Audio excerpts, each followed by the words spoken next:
we don't try to swim upstream, right? So yesterday I left my house at 8:15.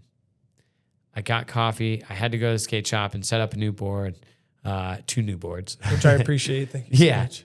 And so I from there was like, okay, I got to get on the road. It's 10:15. I'm leaving my skate shop.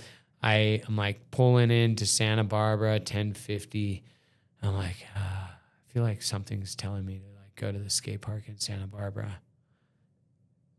Dude, the craziest, like, divine happened. Like this, I was like, I'm just gonna go and ride around, get used to the board that I'm riding, because it's a blank board, so the shape's a little bit different from the Reliance board.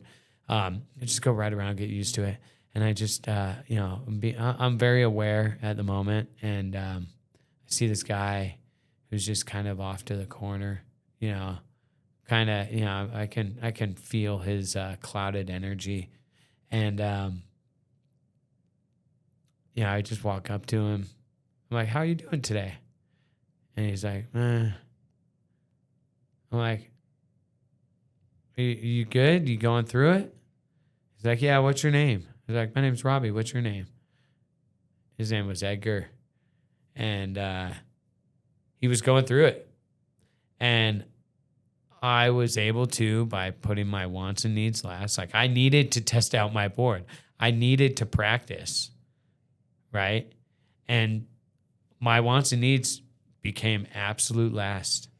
And I was able to identify that he needed to feel heard, and I could serve him.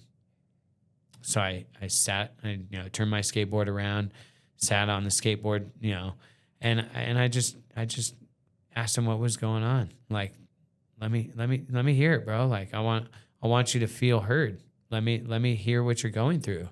And he just opened up, and he was getting teary-eyed. He was in a car accident about 6 years ago. He lost his right hand from his thumb. So he has his thumb, but he lost his hand all the way across. So all he has is his right thumb. He's right-handed, and he's struggling with work, and he's married, and he's got 4 kids, and his wife is like, you're not providing, you can't keep a stable job. But the dude's like, hey, he's making money. Mm-hmm. Like, he's doing odd jobs to make ends meet. But like, there's things that, like, his wife's mom is getting in the way of their relationship, which is like, that's toxic. Having the mom, like, you can't see the kids, you need to work, why don't you provide for the kids? And he's like, I'm doing as much as I possibly can, and it's more than you guys. And I don't have my dominant. I'm like having to learn how to do everything left-handed now, and I just felt for him, man. Yeah, stuff like that really puts your life in. It doesn't make things seem so catastrophic in your own life. You're like, well, I have 2 hands. Yeah, all absolutely. These blessings. And so, I just asked him like if I could pray for him, and so I'm just praying over him, and he starts crying. And I start crying just because I can feel I'm feeling his pain, Mm-hmm. And then I kind of look over and I see this guy skating by. His name's Isa. Isa is in the Bible it's Jesus. Okay. And he's somebody I know, and he like comes into the park, and he's sober as well, and we just start talking, and I'm like, whoa, dude, this is kind of cool. Like, hey, the Holy Spirit travels in 3s. And then all of a sudden, John shows up. This is another. Okay. John. Yeah, John shows up, dude. Like, and I'm just like, no way, dude. Like, this is like literally, and like all 3 of us we just pray over Edgar, And, dude, just like, and Isa and John are like good friends. They're in a sobriety program together. Cool. Right. And like, I'm pretty sure Jesus and John were friends. Yeah. So it was just really interesting that like, I really didn't have a desire to go to the skate park in Santa Barbara, but I felt something saying like, go to the skate park in Santa Barbara. It was like an intuitive thing. Mm-hmm. Like, it was like, vibration that I felt. Yeah, like you're saying. And I was called, I was called to that, Yeah, leaning into the intuition. Yeah. And so I, because of that, at the end of that, I ended up buying Edgar. I bought him some food, and he's like, I got money. I can buy my own food. I'm like, I'm not buying you food because you don't have money. I'm buying you food because I'm buying myself food. And I figured I would offer you some food too. Yeah. So I prayed for him. I bought him some food. And then Issa took off. Edgar's hanging out with his buddies, showed up. His demeanor, bro, changed. Oh, man. Yeah. It was like the sun came out and dried up all the rain clouds. Like, bro, totally different person by the time he left. Yeah, that's amazing. And then John, he recognized me from Braille. And he was like, bro, like, I would love it if you want to hang out and skate with me for a little bit. And so I hung out and skated with him. Like, again, my wants and needs are last. I know I don't have time. Well, I have time, but my plan was to do something else, right? To practice and get ready for this thing tomorrow. And so I ended up just helping him with like half cab, backside, front side, half cab, kick flips, for probably about an hour and a half. Pro bono, didn't charge him, didn't even ask, not even looking for it, I'm just around. Yeah, and so when you win this comp, yeah, baby, let's go. I mean, I'm gonna qualify first tomorrow. Yeah, hell yeah. And I'm gonna be able to skate against Andrew Reynolds, dude. Like, yeah, that's wild. What, dude? That's amazing. And that's the guy that Chris Key was like, oh, you can't be a pro skater because of Andrew. He smokes pot. And now I'm almost positive Andrew Reynolds is sober too. Yeah, I think so. Yeah. Yeah. I mean, he's a family man. He's got kids. I'm not sure where he's at with his religion, but that's not my job to judge him on that. No. It's my job to love him unconditionally. Love him anyways, right? Love everybody anyways, regardless of what you believe. Like, but that was just a really coincidental. No, it wasn't it's synchronistic. It was divine. It was nothing's a coincidence. It was a plan. It was a plan. Yeah. Lost individuals that don't have purpose believe in coincidences. That's my opinion. Everything else is synchronistic.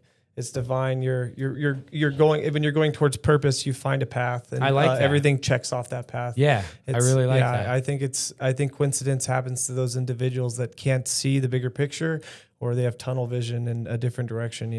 Tunnel vision is good. Well, I would say more so like, but it can be bad. Not a tunnel, not tunnel vision in the direction of not tunnel vision in the direction of purpose, more so like their blinders are on, so they can't see. Yeah. They can't see what's actually going on. So while I know we kind of briefly touched the addiction negatively, but I want to talk about, a positive addiction that can be spun in a negative direction. With so. My love of skateboarding is undeniable, but I can tell you that during middle school, going into high school, that love of skateboarding became a negative addiction because there was only an abundance of energy, or there was only a certain amount of energy that was needed to fulfill my dreams. And then the abundance of energy that I was placing into my dreams was causing me to sacrifice my mom's birthday, Mother's Day, Father's Day, my dad's birthday, my brother, my sister's birthdays, my grandma's, my grandpa, everybody that was close to me. And part of that was because of the trials I was going through. But then I felt like skateboarding was the thing that would take me away from those trials, right? So then the abundance of energy that I was putting into this positive thing that wasn't needed, that had no direction, had a negative pendulum swing. And then that negative pendulum swing caused and triggered regret, remorse, fear, anxiety. And then that would only trigger the pendulum or the swing to continue to swing in negative. And then it takes skateboarding away because now you just have this negative pendulum swing. And that's something that I actually just kind of understood was how there's only a certain amount of energy that you need to drive a car. So, And if you put an abundance of energy into driving that car, we've all seen those people on the freeway. yeah, Right? It becomes a negative tool, right? Or it becomes a negative thing. And so, like, I just want, like, you know, I am not a skateboarder. What? I am somebody who enjoys skateboarding. Skateboarding, I am a skateboarder. I think the way I should have said it was skateboarding is not who I am. Skateboarding is something that I do. yeah, it's a part of you. It's a part of me. Tool. It's not me. It's a tool. Yeah. So it's same with like social media. Or, So you know, it's like you can be an artist, but if you with or without the paintbrush in your hand, but the board's just a way that you can showcase your art and expression. yeah. So I've talked about this before on another podcast. There's a website called Give Freely. And this is just an example. But you can go to one of these websites and put in whatever your favorite charity is. And it'll rank them. And it'll let you know how much their CEO makes, how much their board directors makes. Because 501c3s, if they're truly a not-for-profit, it's all public record. So, you know, I tell people we're fully transparent. None of us pull a wage. You know, if anything, like I said, our operators might get a fee for the, you know, and it doesn't even match their vacation time they're losing. You know, just so they can, they're capable of helping. But you know, their food's paid for, their tickets are paid for, but it's not enough. All the money is going towards the undercover investigation and getting cell phone SIM cards, you know, surveillance devices. The majority of the stuff that we capture all has to be left with them, and it becomes evidence. So it's tricky, you know. I take first aid kit. I take travel meds. I have a full-on contingency plan if things were to go bad. So it's a whole process when we think of all the ways we prepare, and not just that aspect, but like mental health, you know, like making sure that they have access to therapy. My guys have access to retreats at a reasonable rate to where, you know, if they need to offload this stuff, they have a means to. So, fuck, man, if you don't feel it, you just don't have a soul, you know? Yeah, and then there's that like compartmentalizing thing that doesn't always end up in the right direction. Well, I can do it while I'm in the field, and that seems smart to do, but you still gotta feel it when you get home. Yeah. You know, I just got home 2 days ago. You know, it's obviously still real fresh, but nonetheless, it's back to doing things like this and shaking hands, rubbing elbows, talking to people about, you know, where their values lie, speaking, doing as much public speaking as I can, letting people know that this is a real thing, that just because they live here in Utah doesn't mean it can't happen to them. So the same guys that we run into in these countries, they are here, and they will opportunize on your children if you're not careful.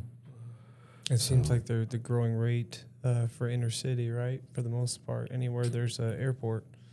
Yeah, and a lot of times, really, it just has to do with predatory behavior. Like if you think of like in the wild, right? You're not gonna chase a herd until something breaks off. You kind of are looking for something that's stray, and you know, those traits can emulate into self-esteem. So a predator's generally looking for easy prey, and they look for children that carry themselves with poor posture or lousy situational awareness, or, you know, maybe they're too trusting or naive. And so there are certain key traits that generally are exploited.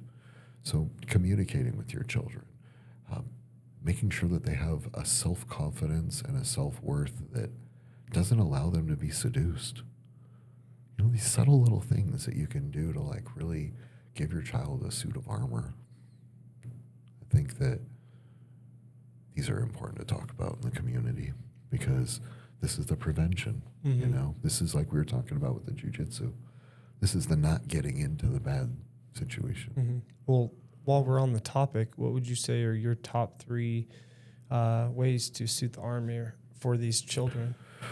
Well, I would say that it'd be better for me to just focus on confidence building. The seduction that these predators use is by trying to provide something that they're not getting, telling them that they're intelligent, telling them that they're beautiful, you know, a place of belonging. A lot of these kids, they didn't have a chance to start with. So they've got a broken home. There's nobody at home telling them anything positive about themselves. So it's the best thing that you can do is have a child with such strong self-esteem that nothing they say to them is even a valuable offer. Yeah, you don't hear. It's not like they don't hear those things Yeah. at home. And the woman that taught me this, she raised daughters and she works in countering trafficking. And she said, what are you going to say to my daughter? She's beautiful. She knows she's fucking beautiful. What are you going to do? Tell her she's smart? She knows she's smart. We tell her that all the time. She knows her worth. She can't be seduced. She can't be pulled into that shit. That's how you make strong kids. After this wilderness camp, what kind of trials and tribulations did you go through? Whatever you're comfortable with talking about, and then what lessons did you learn in the process to be able to create the person that's in here today? Right. So I graduated, got adopted by my aunt and uncle, which was a saving grace because I felt like I was in an environment that I could heal, became a straight A student, and then met my ex-husband and got pregnant at the age of 17. Okay. So I was pregnant in high school. That was hard. Became a mom really early and just repeated the cycle. And I repeated the cycle for a while. My ex-husband was very abusive. I had to fight for my life to get out of that marriage. It took me 10 years to leave. We had 4 kids together. I left and had nothing. I went through being homeless probably 4 or 5 times in that process with 4 kids. And then I moved to Arizona, and this is like a big part of my journey that I don't share with a lot of people. And I don't even know if I told you about this, but I went through a really big trauma about 11 years ago, and that was a huge contract that I had that I'm still working on healing, just to be authentic and honest. It's a very hard contract to even talk about, but it's a part of my journey, and it 100% has forged me into being the woman that I am today. So I like to focus on that when I share about what I've been through, because I recognize that everything after that was the byproduct of that trauma. Like, I don't even go into what happened after that, because it just, to me, is this big, deep hole that I was in for 10 years that I'm just coming out of. So I was in Arizona, and I was LDS at the time, going to church. My ex-husband was. I wasn't raised that way, but he was, and I was more than happy to be a part of it, so I did. Had 4 young kids, raising my kids, really good mom, huge person in my community. I showed up at school. I showed up in their sports. I did CrossFit. I trained with high-level athletes. I was on the path of becoming a trainer myself and stepping into that field with health and wellness. And I was driving, and I ended up being at a stop sign, and I hit a pedestrian with my kids in the car. I was taking my daughter to gymnastics. I was fully stopped at the stop sign. It was a simple mistake of not looking left. So it was an older man, and he was walking with a cane. He was super old, in his 80s. He was looking down and not looking, and I wasn't looking. So we both weren't looking at the same time, which is what created the mistakes on both ends. But regardless, I just didn't look left, and I started to go and hit him with the front of my car. Very traumatizing experience. I was on that corner for 9 hours. This is a small town, so everybody knows. Everybody's driving by. Sat there for about 8 hours. Found out he didn't make it. Yeah. And that's the gist of it. That's the hard point. So yeah, that experience of, just need to give myself a minute. No, you're okay.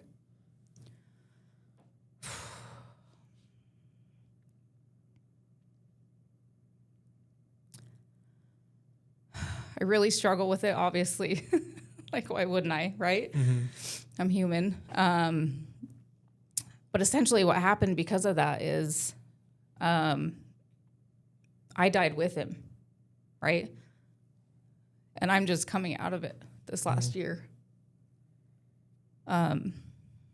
So what was really difficult about this whole situation is I'm a very accountable person. I always have been my whole life. I've always had extreme ownership of myself. I've never been a victim. I've never blamed people.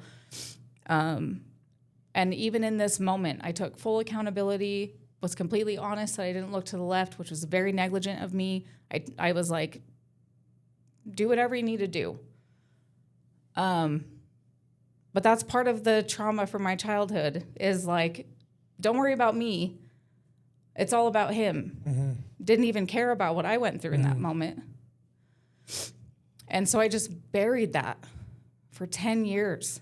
My own experience. And I did no therapy, no EMDR. I had no family support, right? Because I didn't have any family. So I'm in another state. Me and my husband at the time were not together. We had just ended our relationship. So I was very alone, which was the reoccurring theme of my life, right? So we can bring in contracts at that point, talk about a contract, but it just validated even more that I don't deserve to be here. And I'm not a good person. And that I should just, I remember begging God to take me. Like I was just like, please take me with him, because I knew I couldn't live with it. I just knew myself. And it didn't make sense, right? These contracts are so hard because you try to make sense of it and you can't. So this is the one trauma of my life that I just can't really make sense of. I can make sense of all the other stuff because it's like, oh, my parents didn't heal and they did the best that they could. And, oh, I attracted my father, so I know I went through this. But this specific thing, to be a young mom, an incredible mom, by the way, like the way that I mother and parent my kids, I don't really know many parents that are on my level to this day. Even after this, I've still been the best mom ever. But just knowing that I'm that way and how big my heart is and how much I love people to be a part of something like this, I've not been able to reconcile that within my soul. And so that just validated that I wasn't enough. I didn't deserve to be here. And so what I did because of this is I've punished myself for 10 years. I pushed my kids away. I've pushed everybody away because I didn't feel good enough to have anyone in my life because of this accident. And I recognize it was an accident, right? Like I have all the awareness, I have all the conversations with people and they're like, it's okay, like it was an accident, you need to forgive yourself. So easy for everybody to say when they haven't experienced, like they don't have the knowing in their system of what it feels like to make a mistake that costs somebody a life. That is like so difficult to live with when you're a really good person. I feel like people that aren't genuinely loving and caring, maybe they can just move forward pretty quickly and they're like, it is what it is. Maybe that's just my perspective. But for me, because I'm such a like genuinely loving, kind human being, to go through that, that's just something that really killed me. Like I remember literally my soul dying on the corner that day with him. I like dropped to the ground. I prayed and begged for his life to be saved and for me to go, which is really insane because I have 4 young kids that I'm raising and I am a good person. I have a whole life ahead of me. But that's been the reoccurring theme in my life is like everybody else is more important than me. I'm not worthy. I'm not good enough, right? My childhood showed me that. My teenage years showed me that. My marriage showed me that. But essentially, I've created it, right? The awareness and the accountability is understanding that the traumas that I've experienced have created such a build in my mind, a frame to validate that. So I would just keep attracting experience after experience to validate that I wasn't good enough, right? So that's the big shifting moment of my life, and it went on for about 10 years. It's been 11 years now since that happened, and I'm just barely coming out of it. I'm just barely talking about it with people. Like if you're close with me, you know what I went through, but I would never tell you, Justin. I would never sit down and be like, hey, this is something that I went through, because I had so much like just shame and embarrassment around it. And I don't want to be judged, which I get it. Like, we're all going to be judged, and, you know, I judge. It is what it is. But when I went through that experience, I don't know if you've ever experienced feeling like you've been hung on a cross before, but that's a reference that I use because when I went through this, that's what happened. So I put myself purposefully in situations where it's foreign and I possibly could suck at it. So I took Pilates, a reformer class I think it was a week or two ago. And my goodness, all of these muscles got worked.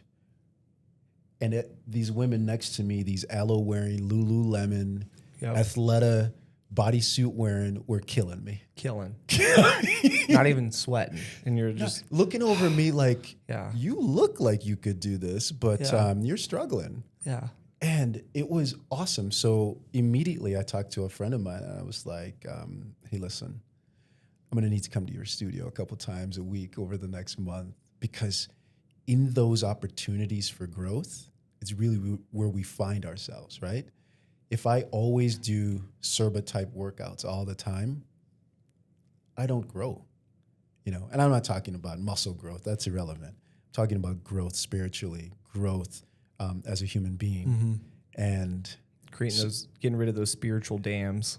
So you just have that energetic flow. you said spiritual dams. Yeah, like, because I feel like that's what happens is it's so easy on a metaphysical and physical level to like start creating pathways, and then those rivers stay either a certain size or we direct them, and sometimes that water needs to flow elsewhere. So then people dam up spiritually. That, man, your visuals are incredible. I'm loving that. The spiritual dam it's probably a place where a lot of people find themselves, because they define themselves, hey, well, I'm X, Y, or Z religion, or I'm this, and never realize that sometimes those things are just guides and pathways for you to discover who you really are and not define yourself by what someone else said that you are. Exactly. Right? So when I say that I like to put myself in foreign situations that I'm not comfortable with, it's going to different churches. It's studying about religions that maybe I just touched when I took world religions in high school. Because I think we can learn from people who've experienced different journeys than us, right? I know you like to travel, and there's nothing greater than communicating with someone who doesn't speak your same language, right?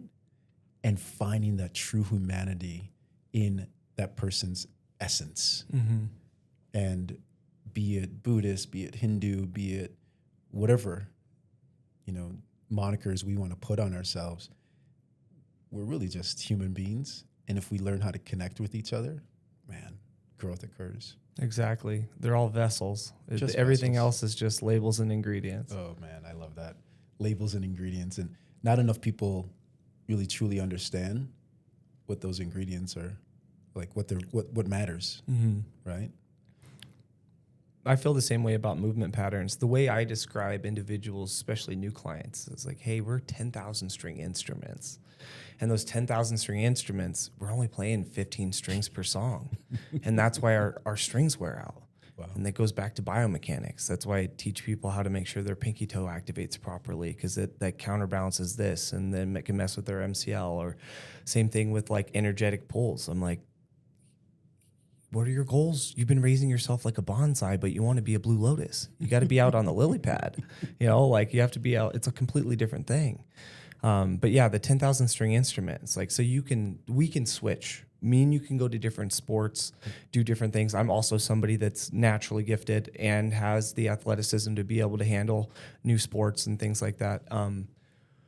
But yeah, we get smashed, but we don't get injured most of the time. No. And that's the difference. Is like, because we can play more than those 15 strings, but we have the capability of tuning any of those 10,000 strings to play any music throughout the day. The next day could be a different tune, different song. Wow. So I just think of like a mandolin or something. It's just the essence of just being able to strum it. All 10,000. We're all just people like ourselves are trying to figure out how to at least hit each and every one of those strings to our lifetime one time. I'm going to sit with that, because as you're speaking, one, the visual is just absolutely amazing to me. but I'm also trying to apply it to one of the things that I'm super passionate about is I'm not even going to use, I can't use, just for our purposes, I'm going to call it nutrition. Mm-hmm. But it's the sustenance that we put into our bodies, right? That energy that feeds us. And I'm a plant-based human being who also eats fish, so I'm a pescatarian. And one of my superpowers is that I don't follow recipes. Again, it's a guide, it's a suggestion. So I remember in college, I remember meeting a friend of mine who was an Italian exchange student. And he was in a linguistics class with me. And he said to me, I want to cook for you. And we had a party. And like most Italians, the party didn't start till 11, didn't eat till midnight. And I'm like, what the heck? But he made this thing called carbonara. And it's this egg-based, this dish. And it was the most delicious thing I've ever had in my life. And it taught me my first lesson that nutrition, food is love, right? So for the people that I love that are in my circle, my orbit, I cook for them. Find out what their interests are, whether they eat meat, because I'll make meat for you. I don't really care. I'll make it the most delicious thing you've ever had. My partner is, she eats complete opposite of what I do. I eat plants and vegetables. She eats meat. But I prepare hers with love, and I use no recipes, and I create. I'm the kind of person that can look in the fridge and say, we've got X, Y, or Z, let's make this. And it comes out exquisite. And I find that juxtaposed to a lot of people that are in my orbit, as clients, who go to a drive-through and eat plastic, right? And they wonder why they're sick all the time. They wonder why they suck down Monsters and other energy drinks at the beginning of their day, right? They wonder why they have autoimmune diseases. And I think if we go to that energy that we put into our bodies, one, it's filled with love. We talk about this energy and higher powers. But if you eat plastic and food adjacent, you get none of that.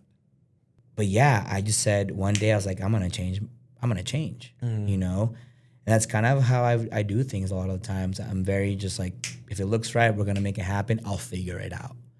Which that's how I kind of run my life. Like, I'll figure it out. If it doesn't work for me, I'm gonna find another way, right? And that's just how we are. As entrepreneurs, you have to figure out a lot of things. And then we have to adapt. So I learned to adapt through life, man, with everything, boxing, fashion, everything that I've done, man, it's been adapting to those things that make Louis happy, right? And gives me that thrive and that drive. But for me, once I hit that, like, I can change my life and I can change someone else's, I'm gonna learn it. And I just hit the books. I hit up Mike Manfrey. He said, hey, this is what I want you to do. Shadow me for a couple of weeks. I did all the testing. I got certified. I was on it, man. Like, that drive just lit another fire in me. And boom, within 7 months, I had Transform LLC, the whole company figured out. And then me and Mike were in Redwood Road, South Jordan, in West Jordan, Utah. And we were seeing our clients, you know, every single day. You know, I went from 2, 4, 6, 8, 10. My first year, I had over 50 clients. And at that time, that space was different because there wasn't so many coaches, you know. But also, it was different. It was consulting. I was in an office and I was seeing clients. I was doing everything for them. And bro, man, like, I just honestly I wouldn't say hit the gold, but it was more like, man, I think I found my calling, you know, which grew into 10 years later. 100%. And then I'm sure there's, you know, the trials and tribulations in that itself too. Oh my goodness. Of like giving too much of yourself. But luckily you have somebody like Mike that has put in the steps, maybe a couple steps, a couple books ahead of you. So then you don't give too much. Cause I feel like that happens a lot with coaching too, is like, sometimes it's hard to find your worth within the guidelines and not giving too much to every individual for the, you know, said dollar amount or this, that, and the other. Cause then you can get stretched too thin or it's the whole, like, is your cup full? Otherwise you can't fill other people's cups. Which has happened a lot of times. I don't think a lot of people realize when you're a coach and and you have, 50 to 100 people, you're literally seeing 100 brains. And it's like for every one of their hours is like 3 to 5 years. Yeah. And what's crazy is that people don't realize psychologically, every single person, their personalities are different. Born, cultures, weight loss, fat loss, triggers, mentalities, backgrounds. So, which I actually posted yesterday, like things of being a good coach is you really have to understand people. You have to understand how they work, because if I don't understand how you work, I can't actually make you lose weight. Because I need to actually figure out what's happening. Is it home life? Is it your kids? Is it hormonal balancements? Like there's so many factors, right? Yeah. So the need to understand people is huge in this world. People need to actually understand and sit down and understand. People are dating because they want to date instead of to be with each other and understand, Yeah, it's that illusion of psychology, right? Yes. It's the dopamine hit, whether it's food, dating apps, or whatever that is, and then people are always settling for you, or most people are settling for less than what they should. Instead of taking the time. Yeah. And, over the years, I've learned that through people, because you see so many and you hold on to a lot of energy. For a while, man, I was like, why am I so tired? Like I feel weird because I was taking in, and I'm also an empath, and it makes sense. And So, you being from Native American culture, correct, or of the Venezuelan culture, Yeah, do you have any kind of a ceremony for yourself to clear your energy? now, I definitely do. I meditate every morning. Sometimes I do it at night. I've definitely done a lot of journeys, which have honestly opened up my mentality in a completely different way. People see me now and are like, you're so different, and it's because, I needed to elevate. I needed to Interdimensional traveler now. Yeah. right? I'm That's just stuck in your home realm. Yeah. So honestly, my new realm of life is different, man. How I see people, how I talk to people, how I navigate my life. I mean, even with Amy, like we have these amazing conversations, and I do that with everybody, and that's when like you've elevated, and you're in a higher frequency. I tell a lot of people, I was just talking to Travis about that. It's like at some point I realized it's not just me anymore. I'm a vessel for something else, like Exactly. the universe, God, whatever, the creator, whatever you want to call that.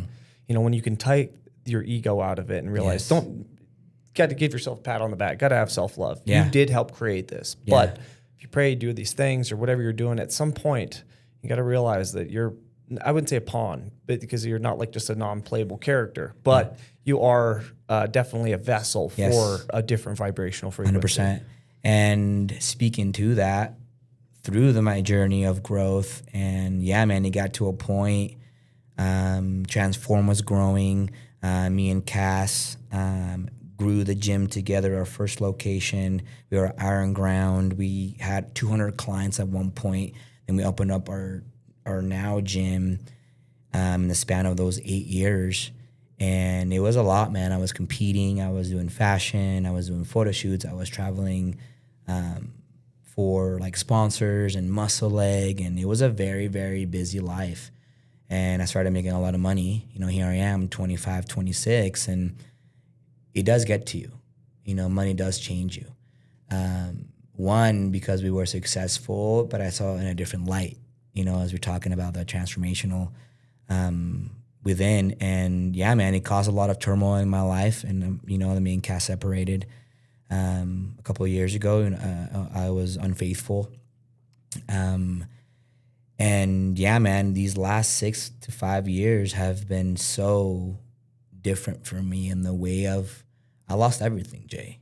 I lost a lot of athletes, a lot of clients, I lost my partner, her family, and as a man of where I was, where I was building this empire with my partner, it was a lot, man. I learned a lot because I hurt a lot of people. I hurt myself and even my family, they were really hurt. So those low times, brother, were really hard. I was alone.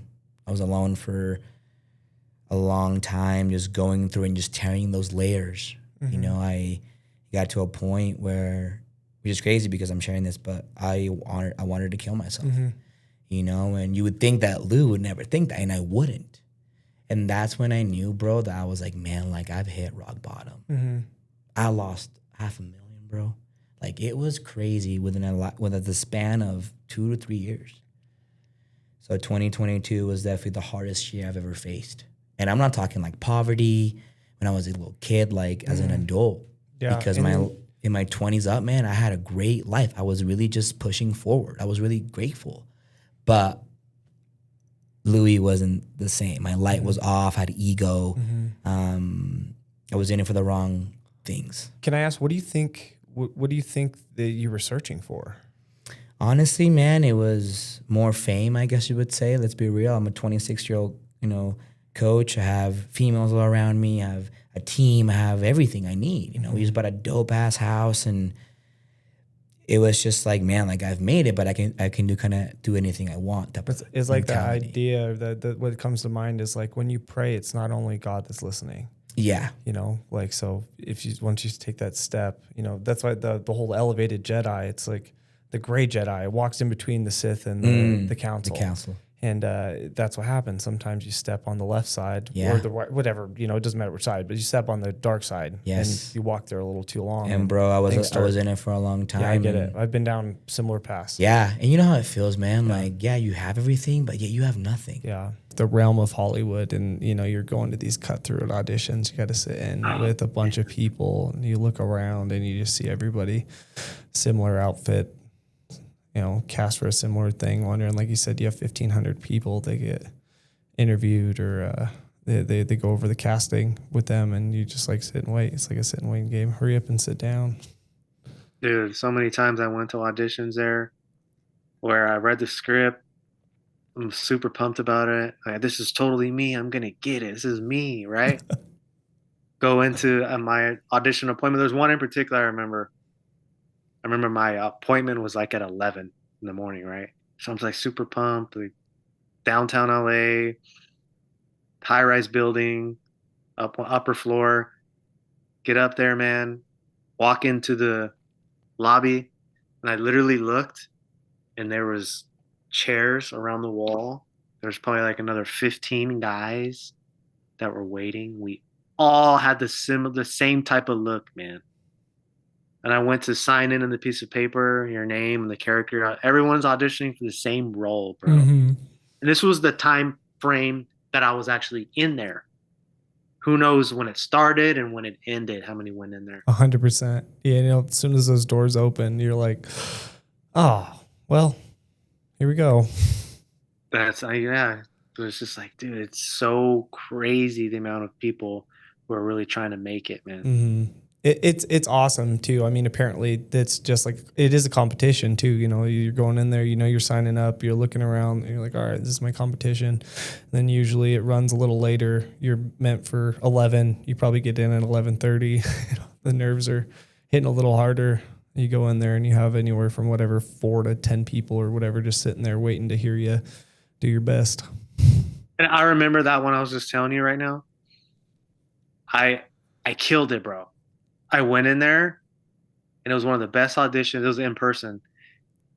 It was one of the best auditions I've ever given, man. And I just felt great. And when I was leaving, the person who was telling people to come in and out, he followed me out the door, and he tapped me on my shoulder, and he says, "Hey, I think they want you to wait around so they could talk to you." And I didn't see him do that on the time that I was waiting with anybody else. And so I was like, I got this. I'm going to get this. And then he walks back in the door, comes back out, and goes, "You can go ahead. They'll get a hold of you." Never heard from him, bro. Oh no. Never Oh no. heard from him, bro. I don't know how to say it, but there's certain things that you'll take, like I am this, Identity statements. and identity statements, and they're all over the place, and it's just a matter of if you address those, and if you do not address those, then again you're going to continually live in the old cycle of habit that you've created. We're habitual creatures, right? Yep. Which I can was be gonna good, say. but it can also be bad.